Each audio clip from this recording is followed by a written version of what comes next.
Hi welcome back to the channel. So ಇದೊಂದು daily routine ಆಗಿರುತ್ತೆ. ಅಂದರೆ ಮೇ ಫಸ್ಟಿಗೆ ರಜಾ ಇತ್ತಲ್ಲ ಆಫೀಸ್ಗೆ, ಹಾಗಾಗಿ ಒಂದು ಚಿಕ್ಕ ಕ್ಲಿಪ್ ಇದು ವಿಡಿಯೋ ಮಾಡಿದ್ದೀನಿ. ಡೈಲಿ ಬ್ಲಾಗ್ ರೆಸಿಪಿಗಳು ಇದೆ ಹಾಗೆ. Hi, good morning. ಸೊ ನಂದು ಸ್ನಾನ ಎಲ್ಲ ಆಯಿತು, ಇವತ್ತು ರಜೆ ಅಲ್ವಾ. ಸೊ ಹಾಗೆ ಬ್ಲಾಗ್ ಸ್ಟಾರ್ಟ್ ಮಾಡೋಣ ಅಂತ. ಎಸ್, ಇನ್ನು ಇವಾಗ ಸ್ನಾನ ಎಲ್ಲ ಆಯ್ತು. ಇನ್ನೂ ಸ್ವಲ್ಪ ಇದು ಎಲ್ಲ ತಿಂಡಿಗೆಲ್ಲ ರೆಡಿ ಮಾಡ್ಕೋಬೇಕು. ತಿಂಡಿಗೆಲ್ಲ ರೆಡಿ ಮಾಡ್ಕೊಳ್ತಾ ನಾನು ನಿಮಗೆ ಸಿಗ್ತೀನಿ ಏನೇನು ತಿಂಡಿ ಮಾಡಿದ್ದೀನಿ ಅಂತ. ಇವಾಗ ಕೆಳಗೆ ಹೋಗಿಬಿಟ್ಟು ಬ್ರೇಕ್ಫಾಸ್ಟ್ಗೆ ಏನು ಮಾಡೋದು, ತಿಂಡಿ ಏನು ಮಾಡೋದು ಅಂತ ನೋಡಿ ಮಾಡಬೇಕು. ಹಾಗೆ ಒಂದೊಂದು ದಿನ ದೋಸೆ ಆ ಥರ ಏನಾದರೂ ಮಾಡ್ತೀನಿ, ಒಂದೊಂದು ದಿನ ಉಪ್ಪಿಟ್ಟು ಆ ಥರ ಶಾವಿಗೆ ಬಾತು ಏನಾದರೂ ಆ ಥರ ಏನಾದರೂ ಮಾಡ್ತೀನಿ. ಸೊ ಬೇಗನೆ ಹೇಳ್ತೀವಿ ಬೆಳಗ್ಗೆ ನಾವು ಮನೆಯಲ್ಲಿ. ಎದ್ದುಬಿಟ್ಟು ಡೈಲಿ ಇರತ್ತಲ್ಲ, ನನಗೆ ಡೈಲಿ ಮೆಂತ್ಯ ನೀರು ಕುಡಿತೀನಿ ಬೆಳಗ್ಗೆ ಎದ್ದು. ಹಾಗೆ ಒಂದು ಸ್ವಲ್ಪ ಯೋಗ ಅದು ಇದು ಮಾಡ್ತೀನಿ. ನಾನು ಹಳೆ ವೀಡಿಯೋಸಲ್ಲಿ ತೋರಿಸಿದ್ದೀನಿ, ಮತ್ತು ನಾನು ಯೋಗ ಮಾಡೋದೆಲ್ಲ ಅಷ್ಟು ವೀಡಿಯೋಸ್ ಮಾಡಲ್ಲ. ಬಿಕಾಸ್ ಅದೇ ಆಗುತ್ತಲ್ವ ಕೆಲಸ, ವೀಡಿಯೋ ಆನ್ ಮಾಡೋಕ್ಕೆ ಮರ್ತೋಗುತ್ತೆ. ಕೆಲಸ ಜಾಸ್ತಿ ಇದ್ದಾಗ ಹಾಗೆ ಆಗುತ್ತಲ್ವ. ಮೆಂತ್ಯ ನೀರು ಕುಡಿದು ಹಾಗೆ ಒಂದು ಸ್ವಲ್ಪ ಖಾಲಿ ಹೊಟ್ಟೆಗೆ ಬಿಸಿನೀರು ಕುಡಿತೀನಿ ನಾನು. ಸೊ ಬೇಗನೆ ಹೇಳ್ತೀವಿ, ಬಟ್ ಇವಾಗ ಬೇಗ ಬೆಳಕಾಗತ್ತೆ. ಸಿಕ್ಕಾಪಟ್ಟೆ ಸೆಕೆ ಕೂಡ. 6 ಗಂಟೆ 6:05ವರೆಗೆಲ್ಲ ಫುಲ್ ಬೆಳಕಾಗಿರುತ್ತೆ ಮನೆ ಫುಲ್ಲು. ಸೊ ಹಾಗೆ ಬಿಸಿ ನೀರನ್ನು ಒಂಚೂರು ಬಿಸಿ ಮಾಡಿ ಖಾಲಿ ಹೊಟ್ಟೆಗೆ ಟೀ ಕಾಫಿ ನಾವು ಏನೇ ತೊಗೊಳ್ಳೋದಿದ್ರು ಅದರ ಮೊದಲೇ ಒಂದು ಸ್ವಲ್ಪ, ಇಲ್ಲ ಡಿಟಾಕ್ಸ್ ಡ್ರಿಂಕ್ ಕೂಡ ಮಾಡ್ಕೊಂಡು ಕುಡಿಬೋದು. ಪುದೀನ ವಾಟರ್, ಜೀರಿಗೆ ವಾಟರ್ ಆ ಥರ ಏನಾದರೂ. ಅದಾದಮೇಲೆ ಮಿಕ್ಕಿದ ಕೆಲಸ ಎಲ್ಲ. ಸೊ ಆ ದಿನ ನಾನು ಆ್ಯಕ್ಚುಲಿ ಹೆಸರು ಕಾಳು ನೆನೆ ಹಾಕಿದ್ದೆ. ಯಾಕಂತ ಹೇಳಿದರೆ ಆ ದಿನ ಹೆಸರು ಕಾಳಿದ್ದು ಕರಿ ಮಾಡೋಣ ಊಟಕ್ಕೆ ಅಂಥೇಳಿ. ತುಂಬ ತಂಪಲ್ವ ಇವಾಗ, ಡಿಹೈಡ್ರೇಷನ್ ಆಗದೆ ಇರೋ ಥರ ನೋಡ್ಕೋಬೇಕು ಬೇಸಿಗೆಯಲ್ಲಿ. ಈ ಥರ ಹೆಸರು ಕಾಳು ಹಿಂದಿನ ದಿನ ನೆನೆಸಿದ್ದೆ. ಆ ದಿನ ಏನಾದರೂ ಕರಿ ಮಾಡೋಣ ಅಂತ ಹೇಳ್ಬಿಟ್ಟು. ಬೇಸಿಗೆ ಆಗಿರೋದ್ರಿಂದ ಬಾಡಿನ ತುಂಬ ಹೈಡ್ರೇಟಾಗಿ ಇಟ್ಕೊಳ್ಳೋದಕ್ಕೆ ನೋಡಬೇಕು. ಖಾರ ಉಪ್ಪು ಎಲ್ಲ ಸ್ವಲ್ಪ ಕಡಿಮೆ ಮಾಡಿ, ಮೊಸರು ಕರ್ಡ್ ರೈಸ್ ಈ ಥರದ್ದೆಲ್ಲ ಜಾಸ್ತಿ ತಿಂದರೆ ನಮ್ಮ ಸ್ಕಿನ್ಗೂ ಒಳ್ಳೆಯದು, ನಮಗೆ ನೀರು ಕುಡಿತಾ ಇದ್ದರೆ ಹೈಡ್ರೇಟ್ ಆಗಿರ್ತೀವಿ, ಹೆಲ್ತ್ಗೂ ಒಳ್ಳೆಯದು. ಸೊ ಹಾಗಾಗಿ ಆ ಥರ ನಾನು ಮೇಂಟೈನ್ ಮಾಡ್ತೀನಿ. ಅದಾದಮೇಲೆ ಬ್ರೇಕ್ಫಾಸ್ಟ್ ಮಾಡೋಕ್ಕೆ ಅಂತ ರೆಡಿ ಮಾಡ್ಕೊತಾ ಇದ್ದೆ. ಸೊ ಇವಾಗ ಹಾಲು ನಿಮಗೆ ಲಾಸ್ಟ್ ಬ್ಲಾಗಲ್ಲಿ ಹೇಳಿದ್ದು, ಒಬ್ಬರು ತಾತ ತಂದು ಕೊಡ್ತಾರೆ ಅಂತ, ದನದ ಹಾಲೇನೇ ಪ್ಯೂರು. ಸೊ ಅದನ್ನ ಸ್ವಲ್ಪ ಸೋಸ್ಕೋಬೇಕಾಗತ್ತೆ.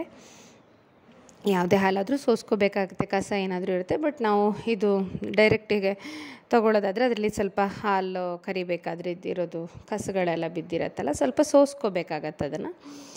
ಸೊ ಅವರು ಡೈಲಿ ತಂದು ಗೇಟ್ ಹತ್ರ ಅಲ್ಲಿ ಹಾಕಿಡ್ತಾರೆ. ಸೊ ಅದೊಂದು ನಮಗೆ ಆರಾಮಾಗತ್ತೆ.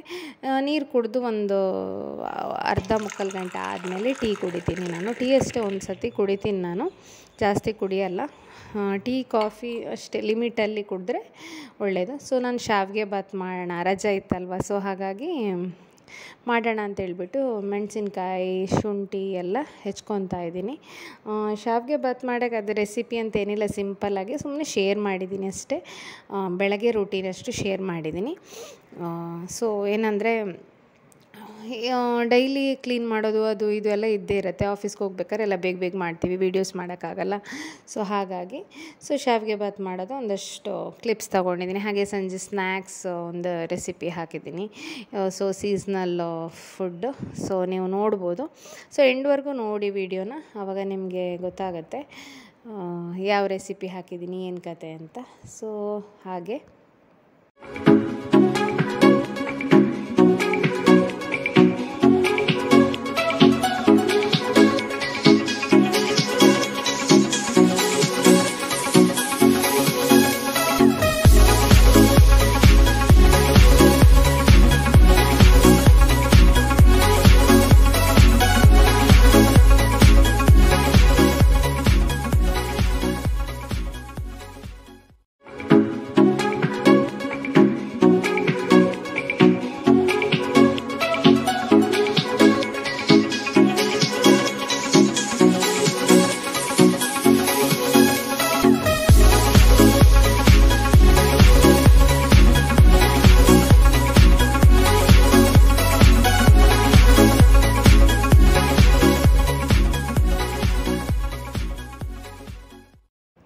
ಶಾವಿಗೆ ಬಾತ್ ಮಾಡೋಕ್ಕೆಲ್ಲ ರೆಡಿ ಮಾಡ್ಕೊತಾ ಇದ್ದೆ. ಫಸ್ಟ್ಗೆ ಒಗ್ಗರಣೆ ಎಲ್ಲ ಇಟ್ಕೊಂಡು ಆಮೇಲೆ ಅದಕ್ಕೆ ಸಾಸಿವೆ, ಉದ್ದಿನಬೇಳೆ, ಕಡಲೆಬೇಳೆ, ಮೆಣಸು, ಶುಂಠಿ ಎಲ್ಲ ಹಾಕಿ ಅದೆಲ್ಲ ಚಟ್ಪಟ ಆದಮೇಲೆ ಈರುಳ್ಳಿ ಹಾಕ್ಕೊಂಡು ಸ್ವಲ್ಪ ಉಪ್ಪು ಹಾಕ್ಕೊಂಡು ಬಾಡಿಸ್ಕೊತಾ ಇದ್ದೀನಿ. ಈರುಳ್ಳಿ ಬೇಗ ಬಾಡೋಕೆ ಒಂದು ಸ್ವಲ್ಪ ಉಪ್ಪು ಹಾಕಿದರೆ ಚೆನ್ನಾಗಿರುತ್ತೆ ಅಂತ. ಸೊ ಅದೆಲ್ಲ ಆದಮೇಲೆ ನಾನು ಆಲ್ರೆಡಿ ರೋಸ್ಟೆಡ್ MTR ಶಾವಿಗೆ ತೊಗೊಂಡಿದ್ದೀನಿ. ಹಾಗೆ ನೀರು ಹಾಕಿ ನೀರು ಕುದಿದ್ಮೇಲೆ ರೋಸ್ಟೆಡ್ ಶಾವಿಗೆನ ಅದಕ್ಕೆ ಹಾಕ್ಕೊಂಡೆ. ಕರಿಬೇವಿನ ಎಲೆ ಇದ್ದರೆ ಕರಿಬೇವಿನ ಎಲೆ, ಬೇರೆನೂ ಹಾಕ್ಕೊಬೋದು. ಕಡಲೆ ಬೀಜ ಎಲ್ಲ ಹಾಕ್ಕೊಂಡಿದ್ದೀನಿ. ಸೊ ಚೆನ್ನಾಗಿರುತ್ತೆ ಅಂತ. ಸೊ ಸ್ವಲ್ಪ ತೆಂಗಿನ ತುರಿನ ಹೀಗೆ ಸ್ಪ್ರಿಂಕಲ್ ಮಾಡಿದರೆ ಚೆನ್ನಾಗಿರುತ್ತೆ ತಿನ್ನೋದಕ್ಕೆ. ಸೊ ಹಾಗೆ ಬ್ರೇಕ್ಫಾಸ್ಟ್ ಬೆಳಗ್ಗೆ ಎದ್ದು ಆಯಿತು. ಅದಾದಮೇಲೆ ಚಿಕ್ಕ ಚಿಕ್ಕ ಕ್ಲಿಪ್ ಯೂಸ್ ಮಾಡಿದ್ದೀವಿ. ರಜೆ ಇತ್ತು, ಸ್ವಲ್ಪ ಹೊರಗಡೆ ಹೋಗೋದಿತ್ತು. ಸೊ ಹಾಗೆಲ್ಲ ಆಯಿತು. ಇವಾಗಂತೂ ತುಂಬ ಬ್ಯುಸಿ ಅಂತಲೇ ಹೇಳ್ಬೋದು.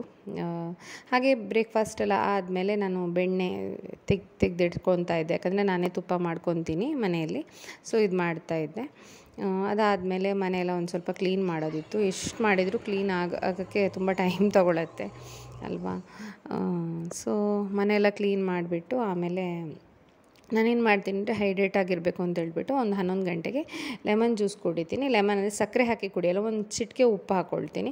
ಬಿಕಾಸ್ ಡೈಲಿ ಶುಗರ್ ಕನ್ಸಂಪ್ಷನ್ ಅಷ್ಟಾಗಿ ನಮ್ಮ ಆರೋಗ್ಯಕ್ಕೆ ಒಳ್ಳೆಯದಲ್ಲ ಅಂತ ಹೇಳ್ಬಿಟ್ಟು. ಯಾಕಂದರೆ ಈಗ ಜಾಸ್ತಿ ಜ್ಯೂಸ್ ಅದು ಇದು ಕುಡಿಬೇಕು ಅನಿಸುತ್ತೆ, ಸ್ವಲ್ಪ ಚಿಟಿಕೆ ಉಪ್ಪು ಹಾಕ್ಕೊಳ್ತೀನಿ.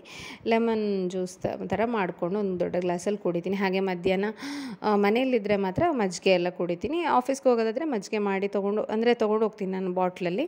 ಸೊ ಊಟ ಎಲ್ಲ ಆದಮೇಲೆ ಕುಡಿತೀನಿ. ಸೊ ಹಾಗೆ ಮಾಡ್ತೀನಿ.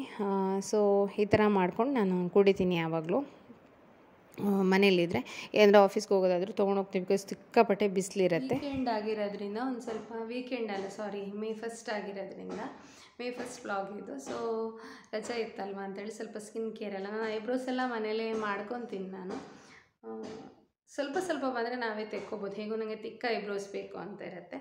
ಸೊ ಇದು ಸ್ಕಿನ್ನಿಗೆ ಕಡಲೆ ಹಿಟ್ಟು, ಅಕ್ಕಿ ಹಿಟ್ಟು, ಅರಿಶಿನ ಪುಡಿ ಹಾಕ್ಕೊಂಡಿದ್ದೀನಿ. ಇದನ್ನು ತುಂಬ ನಾನು ಸ್ಕಿನ್ ಕೇರ್ ನಿಮಗೆ ಹೇಳಿದ್ದೀನಿ, ಇದರ ಬೆನಿಫಿಟ್ಸ್ ಇದರ ಮೊದಲೇ ತುಂಬ ಹಾಕಿದ್ದೀನಿ. ಚೆನ್ನಾಗಿ ಮುಖ ತೊಳ್ಕೊಂಡು ಬಂದು ಆಮೇಲೆ ಎಲ್ಲ ಕಡೆ ಹಚ್ಕೋಬೇಕು ಈ ಥರ.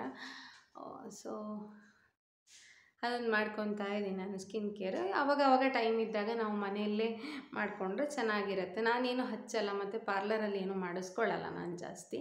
ನನಗದು ಇಂಟ್ರೆಸ್ಟು ಇಲ್ಲ. ನ್ಯಾಚುರಲ್ ಆಗಿರೋದಂದರೆ ನನಗೆ ತುಂಬ ಇಷ್ಟ. ಪಾರ್ಲರಲ್ಲಿ ಅಂದರೆ ನಾನು ಐಬ್ರೋಸಿಗೆ ಅಷ್ಟು ಹೋಗ್ತೀನಿ ಜಾಸ್ತಿ. ಅಂದರೆ ಆದಷ್ಟು ನಾನು ಮನೆಯಲ್ಲೇ ಮಾಡ್ಕೊಳ್ಳೋಕ್ಕೆ ಇಷ್ಟಪಡ್ತೀನಿ. ಸೊ ನಾವು ಮೇಂಟೈನ್ ಮಾಡ್ಬೋದು ಹಾಗೇ ನಮಗೆ ಬೇಕಾದಂಗೆ ನಾವು ಯೂಸ್ ಮಾಡೋ ಕೆಮಿಕಲ್ ಫ್ರೀ ಅಂತ ಯೂಸ್ ಮಾಡ್ಬೋದು. ಹಾಗಾಗಿ ನೋಡಿ ಈ ಥರ ಕಡಲೆ ಹಿಟ್ಟು ಮತ್ತು ಬೇಸಿಗೆಯಲ್ಲಿ ತುಂಬ ಸ್ಕಿನ್ ಕೇರ್ ಬೇಕಾಗತ್ತೆ. ಸಮ್ಮರಲ್ಲೂ ಬೇಸಿಗೆಯಲ್ಲಿ ಬೇಕಾಗತ್ತೆ, ಚಳಿಗಾಲದಲ್ಲೂ ಬೇಕಾಗತ್ತೆ. ಯೂಶ್ವಲಿ ಯಾವಾಗಲೂ ಬೇಕಾಗತ್ತೆ. ಬೇಸಿಗೆಯಲ್ಲಿ ಇನ್ನು ಬಿಸಿಲಿಗೆಲ್ಲ ಹೋದಾಗ ಟ್ಯಾನ್ ಆಗಿರುತ್ತೆ. ಮತ್ತು ಈಗಂತೂ ಬಿಸಿ ಹೇಳೋಕ್ಕೆ ಸಾಧ್ಯನೇ ಇಲ್ಲ, ಅಷ್ಟಿದೆ ಸೆಕೆ ಎಲ್ಲ. ಸೊ ಹಾಗಾಗಿ ಮಾಡ್ಕೊಳ್ತಾ ಇದ್ದೀನಿ. ಇವಾಗ ಫುಲ್ ನಾನು ಅಪ್ಲೈ ಮಾಡಿಕೊಂಡೆ. ಈ ಥರ ಸ್ವಲ್ಪ ಸಮ್ಮರಿಗೆ ಚೆನ್ನಾಗಿ ಅನಿಸುತ್ತೆ ಈ ಥರ ನಾವು ಹಾಕ್ಕೊಂಡ್ರೆ. ಸ್ವಲ್ಪ ಫ್ರೆಶ್ ಅನಿಸುತ್ತೆ. ಹೊರಗಡೆ ಹೋಗಿ ಫುಲ್ ಟ್ಯಾನ್ ಆಗಿರುತ್ತೆ ಮತ್ತು ಪಿಂಪಲ್ಸ್ ಬಂದಿರುತ್ತೆ, ಅದು ಇದು ಬಿಸಿಗೆ. ಸೊ ಇದನ್ನು ಒಂದು ಡ್ರೈ ಆದಮೇಲೆ ಕಂಪ್ಲೀಟಾಗಿ ಫೇಸ್ ವಾಶ್ ಮಾಡ್ಕೊಳ್ಳೋದು. ಆವಾಗ ಒಂದು ಸ್ವಲ್ಪ ಮುಖಕ್ಕೆ ಏನಂದರೆ ಡ್ರೈ ಆದಮೇಲೆ ವಾಶ್ ಮಾಡಿಕೊಂಡು ಸ್ವಲ್ಪ ಗ್ಲೋ ಬರುತ್ತೆ. ನಿಮಗೆ ಟ್ಯಾನ್ ಇದ್ದರೆ ಟ್ಯಾನ್ ರಿಮೂವಲ್ಲಿದ್ದು ತುಂಬ ಇದಿದೆ. ಅಕ್ಕಿ ಹಿಟ್ಟು ಕೂಡ ಅಷ್ಟೇ ತುಂಬ ಉಪಯೋಗ ಇದೆ. ನಾನು ನಿಮಗೆ ಹೇಳಿದ್ದೀನಿ ತುಂಬ ಸತಿ. ಸೊ ವಾಶ್ ಆದಮೇಲೆ ನಾನು ನಿಮಗೆ ತೋರಿಸ್ತೀನಿ ಬೇಕು ಅಂತ. ಸೊ ಚೆನ್ನಾಗಿ ಫೇಸ್ ವಾಶ್ ಮಾಡಿಕೊಂಡೆ. ತುಂಬ ಅಂದರೆ ಸ್ವಲ್ಪ ಗ್ಲೋ ಅನಿಸುತ್ತೆ, ನಮಗೆ ಫ್ರೆಶ್ ಅನಿಸುತ್ತೆ. ಬಟ್ 1 ಡೇಗೆಲ್ಲ ರಿಸಲ್ಟ್ ಎಲ್ಲ ಸಿಗೋಲ್ಲ. ಬಟ್ ಒಂದು ಸ್ವಲ್ಪ ನಮಗೆ ಫ್ರೆಶ್ ಅನಿಸುತ್ತೆ ಆ್ಯಕ್ಚುಲಿ ಹೇಳಬೇಕು ಅಂದರೆ. ತುಂಬ ಪಿಂಪಲ್ಸ್ ಎಲ್ಲ ಆದಾಗ ಸ್ವಲ್ಪ ಫ್ರೆಶ್ ಅನಿಸ್ಬೇಕು ಅಂದರೆ ಬಿಸಿಲಿಗೆ ಹೋಗಿ ಬಂದಾಗಲ್ಲ ಈ ಥರ ಸ್ಕಿನ್ ಕೇರ್ ಮಾಡಿಕೊಂಡ್ರೆ ಒಂದು ಸ್ವಲ್ಪ ಫ್ರೆಶ್ ಅನಿಸುತ್ತೆ ಫೇಸು. ನಮಗೆ ಫ್ರೆಶ್ ಅನಿಸುತ್ತೆ, ಟ್ಯಾನ್ ಎಲ್ಲ ಹೋಗಿ ಈ ಥರ ಒರೆಸ್ಕೊಂಡ್ರಾಯ್ತು. ಸೊ ಈ ಸ್ಕಿನ್ ಕೇರ್ನ ನೀವು ಟ್ರೈ ಮಾಡಿ. ಕಡಲೆ ಹಿಟ್ಟು, ಅಕ್ಕಿ ಹಿಟ್ಟು ಹಾಗೆ ಅರಿಶಿನ ಪುಡಿ, ಸ್ವಲ್ಪ ನೀರು ಅಥವಾ ಹಾಲು ಹಾಕ್ಕೊಂಡು ಕಲಿಸ್ಕೊಂಡು ಇದು ಮಾಡಿದರೆ ತುಂಬ ಸ್ಕಿನ್ನಿಗೆ ಹೆಲ್ಪ್ ಆಗುತ್ತೆ. ಖಂಡಿತ ಟ್ರೈ ಮಾಡಿ ನೀವು. ಹೊರಗಡೆ ಹೋಗಿರೋದ್ರಿಂದ ನೈಟ್ ಊಟಕ್ಕೆ ನಾನು ಅಕ್ಕಿ ರೊಟ್ಟಿ ಮಾಡಿ ಇಟ್ಟಿದ್ದೆ ಆಲ್ರೆಡಿ. ಬಂದುಬಿಟ್ಟು ಲೇಟ್ ಆಗುತ್ತೆ ಅಂತೇಳಿ. ಸೊ ಇನ್ನೂ ಸಾಫ್ಟ್ ಆಗಿದೆ ನೋಡಿ. ಸೊ ಇವಾಗ ನಾನು ಗುಜ್ಜೆ ಅಂತಾರೆ ಎಳೆ ಹಲಸಿನಕಾಯಿದ್ದು ಒಂದು ಸ್ನ್ಯಾಕ್ಸ್ ರೆಸಿಪಿ ತೋರಿಸ್ತೀನಿ. ಎಳೆ ಹಲಸಿನಕಾಯಿನ ಈ ಥರ ಚೆನ್ನಾಗಿ ಈ ಥರ ಕಟ್ ಮಾಡ್ಕೋಬೇಕು. ಎಳೆ ಹಲಸಿನಕಾಯಿ ಸಿಕ್ಕಿದರೆ ಚೆನ್ನಾಗಿ ಈ ಥರ ಚಿಕ್ಕ ಚಿಕ್ಕದಾಗಿ ಕಟ್ ಮಾಡ್ಕೋಬೇಕು. ಇದರಿಂದ ಪಕೋಡ ಮಾಡಿದರೆ ತುಂಬ ಟೇಸ್ಟಿಯಾಗಿರುತ್ತೆ, ಸಖತ್ತಾಗಿರುತ್ತೆ ಕೂಡ. ಸೊ ಇವಾಗ ನೋಡಿ ಈ ಥರ ಕಟ್ ಮಾಡಿ ಅದಕ್ಕೆ ಕಡಲೆ ಹಿಟ್ಟು ಹಾಕ್ಕೋಬೇಕು. ನೀವು ಯಾವುದೇ ಬ್ರ್ಯಾಂಡ್ ಕಡಲೆ ಹಿಟ್ಟು ಯೂಸ್ ಮಾಡ್ಬೋದು. ಹಾಗೆ ಅಕ್ಕಿ ಹಿಟ್ಟು ಒಂಚೂರು ಹಾಕ್ಕೋಬೇಕು, ರೈಸ್ ಫ್ಲೋರು ಮತ್ತು ಎಲ್ಲ ಮಸಾಲ ಹಾಕ್ಕೊಳ್ಬೇಕು. ಏನೇನು ಯೂಸ್ ಮಾಡ್ತೀವಿ ಅದೆಲ್ಲನೂ ಹಾಕ್ಕೊಳ್ಬೇಕು. ಇದು ಅಕ್ಕಿ ಹಿಟ್ಟು ಅಥವಾ ಕಾರ್ನ್ಫ್ಲೋರ್ ಸ್ವಲ್ಪ ಹಿಂಗೆ ಹಾಕ್ಕೊಂಡಿದ್ದೀನಿ, ಸ್ವಲ್ಪ ಗರಂ ಮಸಾಲ ಹಾಕ್ಕೊಂಡಿದ್ದೀನಿ, ಸ್ವಲ್ಪ ಅಚ್ಕಾರದ ಪುಡಿ, ಸ್ವಲ್ಪ ಅರಿಶಿನ ಪುಡಿ ಮತ್ತು ಉಪ್ಪು, ಎಲ್ಲ ಸ್ಪೈಸಸನ್ನು ಹಾಕ್ಕೋಬೇಕು. ಹಾಗೆ ಉಪ್ಪು ನೋಡ್ಕೊಂಡು ಹಾಕಿ ಈ ಥರ ಮಿಕ್ಸ್ ಮಾಡ್ಕೋಬೇಕು. ಅಕ್ಕಿ ಹಿಟ್ಟು ಅಥವಾ ಕಾರ್ನ್ಫ್ಲೋರ್ ಯಾವ್ದು ಬೇಕಾದರೂ ಯೂಸ್ ಮಾಡ್ಬೋದು. ಬಿಕಾಸ್ ಅದು ನಮಗೆ ಕ್ರಿಸ್ಪಿನೆಸ್ಗೆ ಚೂರೇ ನೀರು ಹಾಕಿ ನಾವು ಅದನ್ನು ಮಿಕ್ಸ್ ಮಾಡ್ಕೋಬೇಕು. ಚೆನ್ನಾಗಿ ನೀರು ಹಾಕಿ ಮಿಕ್ಸ್ ಮಾಡ್ಕೋಬೇಕು. ಬೇಕು ಅಂದರೆ ಆಮ್ಚೂರು ಪೌಡರ್ ಅದು ಇದು ಎಲ್ಲ ಈ ಥರ ಗಟ್ಟಿ ಆದಮೇಲೆ ಸೊ ಎಳೆ ಹಲಸಿನಕಾಯಿದು ಪಕೋಡ ನೋಡಿ ಈ ಥರ ಎಣ್ಣೆಗೆ ಬಿಟ್ಟರೆ ಸಂಜೆ ಟೀ ಜೊತೆನೋ ಕಾಫಿ ಜೊತೆನೋ ಏನು ಕುಡಿತೀರ ಅದ್ರ ಜೊತೆ ನಾವು ತಿನ್ಬೋದು. ತುಂಬ ಟೇಸ್ಟಿಯಾಗಿರುತ್ತೆ, ಒಂಥರ ಡಿಫ್ರೆಂಟ್ ಆಗಿರುತ್ತೆ ಅಂತ. ಏನು ಹೊಸ ರೆಸಿಪಿ ಅಂತ ಏನಲ್ಲ, ಬಟ್ ಈಗ ಸೀಸನಲ್ ಜಾಕ್ ಫ್ರೂಟ್ ಸೀಸನ್ ಅಲ್ವಾ. ಸೊ ಇದು ಬಿಟ್ಟರೆ ಜಾಕ್ ಫ್ರೂಟಲ್ಲಿ ಎಳೆ ಹಲಸಿನಕಾಯಿ ತುಂಬ ಚಿಕ್ಕದು, ಗುಜ್ಜೆ ಅಂತಾರೆ ಇದಕ್ಕೆ ನಾವು ಆಡು ಭಾಷೆಯಲ್ಲಿ. ಸೊ ಇವಾಗ ಈ ಸ್ನ್ಯಾಕ್ಸ್ ರೆಸಿಪಿ ಕೂಡ ರೆಡಿ ಆಯಿತು. ಸೊ ಈ ರೆಸಿಪಿ ನೀವು ಟ್ರೈ ಮಾಡಿ. ಈಗ ಸೀಸನ್ ಆಗಿರೋದ್ರಿಂದ ಎಲ್ಲ ಕಡೆ ಸಿಗುತ್ತೆ ಹಲಸಿನಕಾಯಿ, ಎಳೆ ಹಲಸಿನಕಾಯಿ ಆಗಬೇಕು. ಇದರಿಂದ ಮಂಚೂರಿ ಕೂಡ ಮಾಡ್ಬೋದು. ನಾವು ಇದಕ್ಕೆ ಸಾಸ್ಗಳೆಲ್ಲ ಹಾಕಿ ಬೇಕಾದರೆ ಮಂಚೂರಿ ಕೂಡ ಮಾಡ್ಕೋಬೋದು. ಇದನ್ನೇ ಪಕೋಡ ಮಾಡಿಬಿಟ್ಟು ಆಮೇಲೆ ಮಂಚೂರಿ. ಸೊ ಇವಾಗ ಇದು ರೆಡಿ ಆಯಿತು. ಈ ರೆಸಿಪಿನ ಟ್ರೈ ಮಾಡಿ. ಹಾಗೆ ಈ ವ್ಲಾಗ್ ಹೇಗೆ ಅನ್ನಿಸ್ತು ಅಂತ ಹೇಳಿ. ನಂದೊಂದು ಡೇ ರೂಟೀನ್, ನಾನು ಸ್ಕಿನ್ ಕೇರ್ ಕೂಡ ತೋರಿಸಿದ್ದೀನಿ ಇಲ್ಲಿ. ಆಲ್ಮೋಸ್ಟ್ ನಿಮಗೆ ಎಲ್ಲ ಮಿಕ್ಸ್ಚರ್ ಇದೆ ಈ ವ್ಲಾಗಲ್ಲಿ, ಮಿಕ್ಸ್ಚರ್ ಆಫ್ ಆಲ್ ಫ್ಲೇವರ್ಸ್ ಅಂತ. ಸೊ ಈ ವ್ಲಾಗ್ ಇಷ್ಟ ಆಗಿದೆ ಅಂತ ಅನ್ಕೋತೀನಿ. ಹಾಗೆ ಚಾನಲ್ಗೆ ಸಬ್ಸ್ಕ್ರೈಬ್ ಮಾಡೋದನ್ನು ಖಂಡಿತ ಮರಿಬೇಡಿ. ಹಾಗೆ ಮುಂದಿನ ಬ್ಯೂಟಿಫುಲ್ ವ್ಲಾಗ್ ಜೊತೆ ನಾನು ನಿಮಗೆ ಸಿಗ್ತೀನಿ. ಅಲ್ಲಿವರೆಗೂ ಟೇಕ್ ಕೇರ್, ಬಾಯ್ ಬಾಯ್.